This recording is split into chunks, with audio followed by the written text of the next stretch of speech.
নমস্কাৰ সকলোকে নলেজ আছামলৈ আপোনালোক সকলোকে স্বাগতম জনাইছোঁ।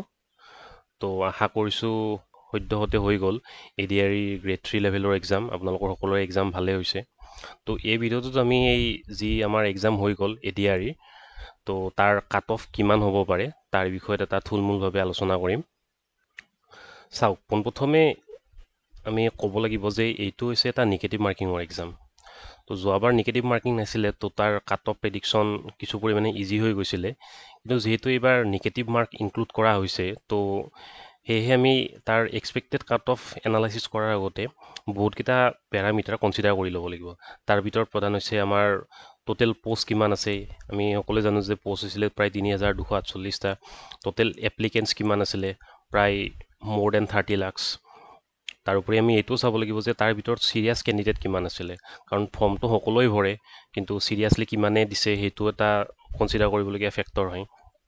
তো মোৰ দেন 10 লাখ আমি চিৰিয়াছ কেণ্ডিডেট বুলি ধৰি ল'ব পাৰোঁ। তাৰোপৰি আমি এইটো চাই ল'ব লাগিব যে কুৱেশ্যনৰ লেভেল কেনেকুৱা আছিলে।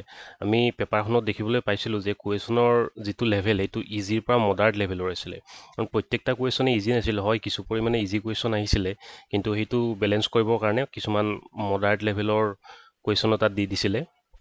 তাৰোপৰি আমি নিগেটিভ মাৰ্কিংটো চাব লাগিব। ইয়াতে নিগেটিভ মাৰ্কিং আছিলে 1/4 অৰ্থাৎ 0.25।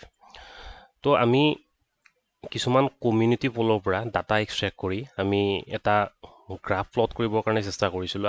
আৰু আমি যেতিয়া গ্ৰাফটো প্লট কৰিলোঁ, তো তাৰ শ্বেপটো এনেকুৱা ধৰণৰ আছিলে। ই নৰ্মেল ডিষ্ট্ৰিবিউশ্যনৰ যিডাল কাৰ্ভ, ষ্টেণ্ডাৰ্ড কাৰ্ভ, সেই কাৰ্ভডাল ফ'ল' কৰা আমি দেখিবলৈ পাইছিলোঁ। তো ইয়াতে আমি দেখিবলৈ পাইছিলোঁ যে মেজৰিটি অফ কেণ্ডিডেটে প্ৰায় 120ৰ আশে-পাশে কুৱেশ্যন এটেম্প কৰিছে। এতিয়া কথাটো হ'ল যে কুৱেশ্যন এটেম্পটহে কৰিছে 120, কিন্তু তাৰ মিনিং এইটো নহয় যে 120টা এটেম্প কৰিছে তো গোটেইকেইটা কাৰেক্ট হ'বই। বহুতৰো চিলি মিষ্টেক হোৱাও দেখিবলৈ পোৱা গৈছে। তো আৰু যিহেতু এইটো এটা নিগেটিভ মাৰ্কিঙৰ এক্সাম হয়, তো সেয়েহে মানে কাট অফটো অভিয়াছলি কিছু পৰিমাণে কমিবই। তো আমি দেখিবলৈ পাইছিলোঁ যে মেজৰিটিয়ে 120 কুৱেশ্যন এটেম্প কৰিছে, আৰু তাৰ পিছৰ পৰাই গ্ৰাফডাল আপোনালোকে দেখিবলৈ পাইছে ডিক্ৰিজ হ'বলৈ ধৰিছে। তো এতিয়া যদি আমি এই গ্ৰাফখনৰ পৰা এনালাইচিছ কৰোঁ, তো তাৰ আমি এক্সপেক্টেড কাট অফৰ লিষ্ট এখন উলিয়াই লৈছিলোঁ। এতিয়া প্ৰথমতে আপোনালোকক কৈ দিওঁ যে আমি যিখন মাৰ্কৰ ইয়াতে আপোনালোকৰ আগত দাঙি ধৰিছোঁ, তাৰ লগত ±5 হ'ব পাৰে, তো সেইটো আপোনালোকে কনচিডাৰ কৰি ল'ব। যদি আমি জেনেৰেল কেটেগৰী চাবলৈকে যাওঁ, জেনেৰেল কেটেগৰীৰ মেলৰ ক্ষেত্ৰত কাট অফ প্ৰায় 115ৰ পৰা 125ৰ ভিতৰত হ'ব বুলি আমি অনুমান কৰিব পাৰিছোঁ। তাৰোপৰি ফিমেলৰ ক্ষেত্ৰত কিছু পৰিমাণে কমিব, 113ৰ পৰা 120। তাৰপিছত আমি আহিছোঁ OBC কেটেগৰীলৈকে। OBC কেটেগৰী মেলৰ ক্ষেত্ৰত কাট অফটো যাব পাৰে 107ৰ পৰা 114, আৰু ফিমেলৰ ক্ষেত্ৰত 103ৰ পৰা 112। আৰু এইখিনিতে আপোনালোকক এটা কথা কৈ থৈ দিওঁ, যেতিয়া জেনেৰেলৰ পৰা OBCলৈকে আহে তেতিয়া প্ৰায় ধৰক 10-15 নম্বৰ এটা ডিফাৰেঞ্চ আহি পৰে, কিন্তু যেতিয়া OBCৰ পৰা SCলৈকে যাব তেতিয়া ধৰক 7-8। তাৰপিছত যেতিয়া SCৰ পৰা STলৈকে যাব তেতিয়া 5-6, অৰ্থাৎ এই ডিফাৰেঞ্চটো কি হয়, লাহে লাহে কমি আহিবলৈ ধৰে। তো আমি দেখিবলৈ পাইছোঁ যে SC কেটেগৰীত আপোনাৰ মেলৰ ক্ষেত্ৰত কাট অফটো প্ৰায় 98ৰ পৰা 106 পৰ্যন্ত যাব পাৰে, আৰু ফিমেলৰ ক্ষেত্ৰতো প্ৰায় ছেমেই থাকিব পাৰে বা 1-2 নম্বৰ ইফাল সিফাল হ'ব পাৰে।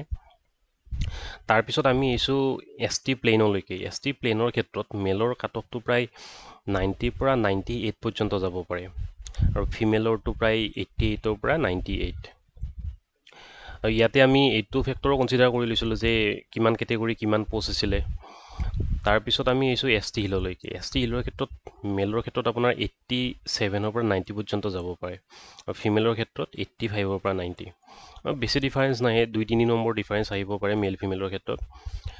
তাৰোপৰি আমি বিভিন্ন ধৰণৰ এক্সামত দেখিবলৈ পাইছিলোঁ যিটো পেটাৰ্ণ আছিলে যে যিটো আমাৰ ফিজিকেলি উইকাৰ ছেকশ্যন হয় বা ফিজিকেলি উইকাৰ কেটেগৰীৰ কেণ্ডিডেটবোৰৰ কাট অফটো ৰিলেটিভলি কম থাকে।